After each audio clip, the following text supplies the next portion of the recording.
What's happening, everybody? My name is Scot Mendenhall, and welcome to my YouTube channel where we're going to take the brand new Onewheel GT S and mob that trail you just saw with my wolf pack of children. My wife and I have 8 children, all of them one wheel. Today you're going to see 6 of them hit these trails with some very progressive features and brand new trails which we've not personally rode yet. That's me riding the GTS. You're about to watch and listen to my first take of the first 5 miles ever ridden on my GTS in our homegrown cut trail system called the Northern Gauntlet Trails. I am riding in flow. I have modified that setting in the custom shaping profile with the yaw, the roll, the aggressiveness, the brakes. Has been tweaked to what I've come to enjoy with the help of Neil Bennett. He had given me some suggestions on how to shape it. Out of the box, the GTS is awesome. The power that you will have possessed underneath your feet is game changer. It's so good. Coming from the Onewheel, the Onewheel Plus, the Onewheel XR, the Pint X, the GT, and now the GTS, this thing hands down is amazing. What you're going to see here is I'm going to tweak the flow setting. Right here, I'm going to change the braking. We have a lot of hills in our trails. You're either going up or going down. And I wanted to change the brakes to not be as aggressive. I find that the more aggressive your brakes are, the more you potentially can have your tail drag downhill. So I like to take my brakes and lessen them. That's my preferred way of riding.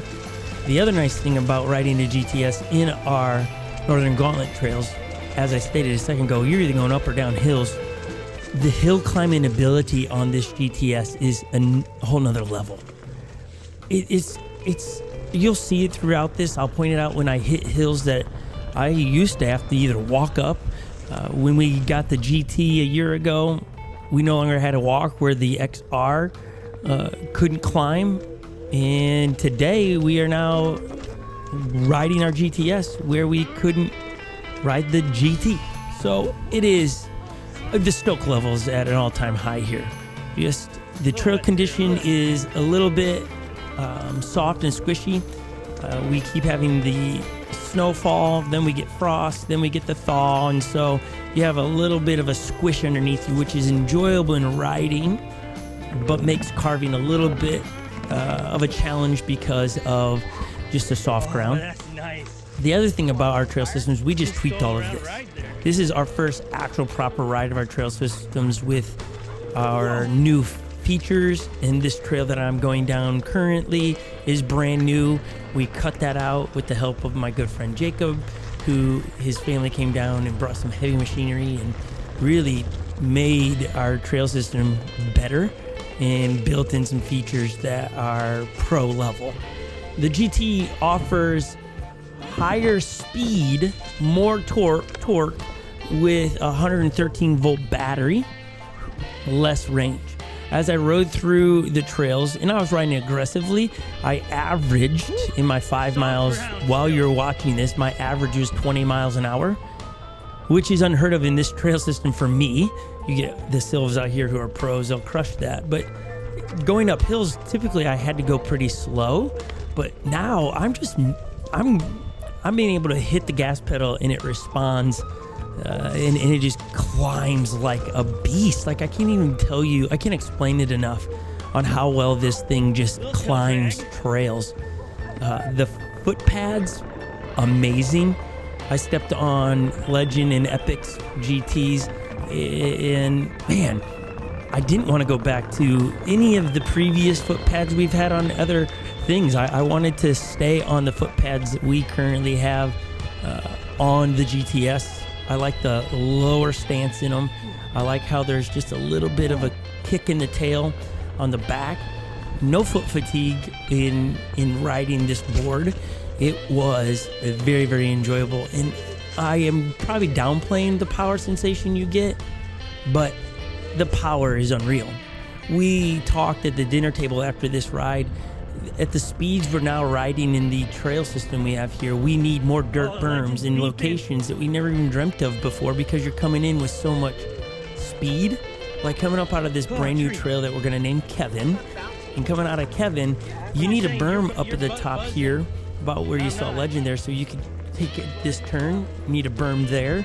Berms allow you to keep your speed as you progress through your trail system. And we need to tweak the current ones we have. So you can continue to make the turn like that one we just hit there. I was getting thrown out of the line.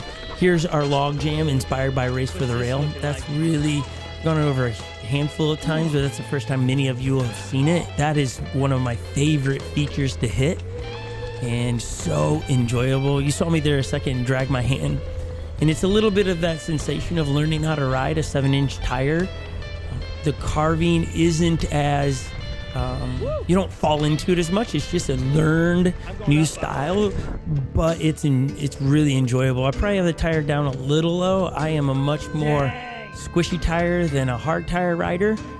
Now, some people like their tire to be pumped up maximum and you can bonk off everything. I really like a little bit of a squishy tire. With a 7-inch tire, then that gives me a little bit more rubber out to the sides, and so it does make carving not harder, not difficult, just a different sensation.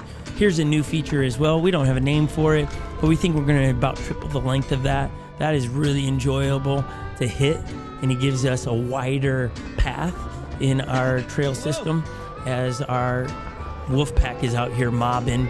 Legend and Epic got to ride this thing, and they absolutely loved the GT and couldn't say enough of good things about the GT. This is our feature we built in the spring. It is really allowed us to have a better access of a location that's usually underwater. Here I'm climbing Vader's Way, it's called, and I could never climb that before. My nose would have just plowed right into the side, and it just didn't happen. And so it has allowed me now to ride the opposite direction on our trails because I have the availability to get up hills. I mean, it is really, the GTS changes one-wheeling for everyone. Who's a one-wheel for? Who's a GTS one-wheel for? I think it's for everybody. I think this out of the box is one of the most fun GTs, most fun one-wheels to have because of all the added features that are packed into this thing. Open up the door for so many great rides and locations that you might not have been able to ride before. Now there's one last hill that I sit here and I begin to wonder, hey, I haven't been able to climb up that one yet. And so I wanted to know, could I climb that hill? And you're going to see it in a little bit. I'll bring your attention to it because it's the end of the video. And I thought in my mind, if this thing hits that, oh my gosh, where can I ride? The question would be really, where can't I ride this thing? Where can't you ride this thing? This is hands down Onewheel's best one-wheel to date of this video. And I can't wait to see what they do in the next versions of this because it's going to be pretty exciting to see. If you like this content, we have more GT content, GTS content coming soon. So we'd love for you to subscribe to the channel. Drop a comment down below what you want us to test on it as you hopefully are enjoying just seeing our trail systems for the first time. A fall afternoon here in Minnesota with my family. Probably as soon as I'm done posting this video, we'll go mob again because it's just so much fun. As I'm talking to you, I'm looking at the GTS. It's a little bit muddy from that ride there, and it's just built to ride, built to carve, built to go really stinking fast. And that's what I love about it. It's fast, but it's not out of control fast. I wasn't wobbling. I didn't feel unsafe. I didn't feel unsure of myself. I really felt more confidence in this thing than I've ever felt. I felt anytime I smashed down to go fast, it just responded. It didn't nose dive where I was over torquing it in the front drags. None of that. I think those days are gone unless you're going to be really pushing the limits of your board, I suppose. Those that are doing that, potentially you'll get the loss of power. Got to see me hit our probably most unique feature here, and that's a berm into a hill. So much fun. I hit the dirt berm right after that. Felt like I was riding a wave. I immediately had a sensation that I was just had done a switchback on a wave. and it was so enjoyable. If you've been looking at my face the whole time, my tongue's hanging out, my dog's chasing me. It's just so much fun. Here's the hill. I'm gonna do this 180 on this dirt berm here. You're gonna see me go up a teeter drop here, and notice the lack of speed I have coming into this. Hitting a hill I never thought I'd been able to hit. This is pretty wild, I'm telling you. I just, no way have I ever been able to do this ever, but till right now, it's happening. Woo! I've never made that before. That's the first time in all Onewheels have I ever made it up that slope. That is amazing. Woo! Great job, Onewheel. Great job, Onewheel. Thanks for everyone watching. Like I said, subscribe so you don't miss any of our other content dropping. Have a great afternoon, everybody. See ya.